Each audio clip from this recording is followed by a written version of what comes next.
So on my birthday, I was given this. It's a $20 katana. Katana. It's not the right handle. It's wrapped in this weird fake leather. It's not sharp at all. That's the edge. It's completely flat. But it is tempered steel, so if I sharpen this, it could work as a sword. And so I got that for my birthday. And while looking at it, I was thinking I could easily make something that good or better. I could even make a real traditional katana. It would just take a lot more time and effort. And after the course of about 3 days of work, that's what I came up with, using parts from the hardware store. This is 2 feet of poplar wood, cut, folded in half, and channeled out to fit the full tang from the sword, 2 1/4 inch steel pins, a bolster made from scrap aluminum, electrical plate that cost about $1, and this steel piece, I can't remember the dimensions, but it was about $6. All of this was from Lowe's, except for the recycled aluminum.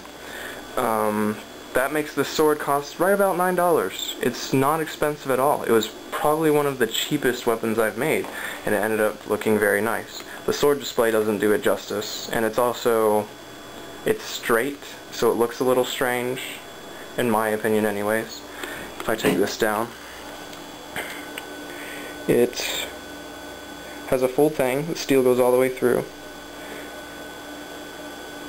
It's shiny because I put the entire sword on my polishing wheel, which is something I've never done before, but now that I've used the polishing wheel, I'll probably use it every time. It looks very nice.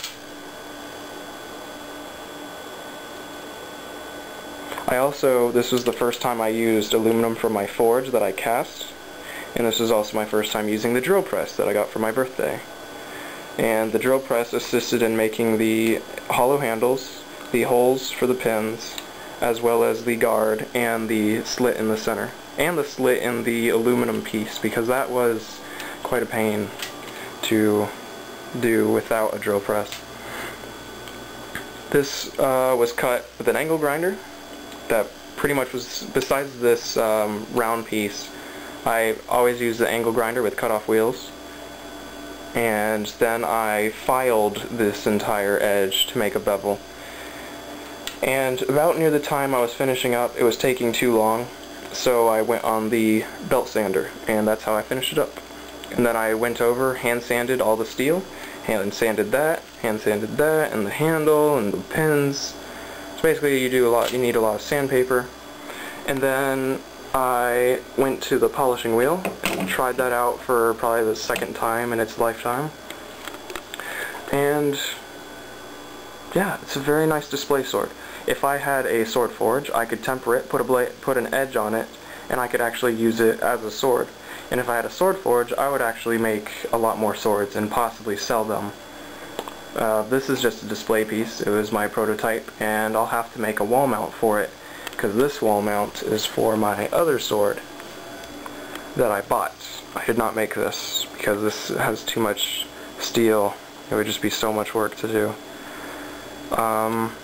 One thing to note, if you do try to make something like this, I have this Teflon silicone lubricant, which can be used on all kinds of stuff.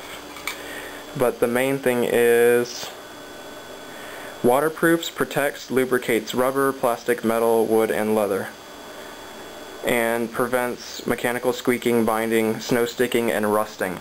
I put this on all of the steel parts, which would be the electrical plate, the pins, and the blade, because it's not galvanized, especially after you sand it, and it's not stainless steel. It's really prone to rusting, and that's why I coated it in Teflon spray.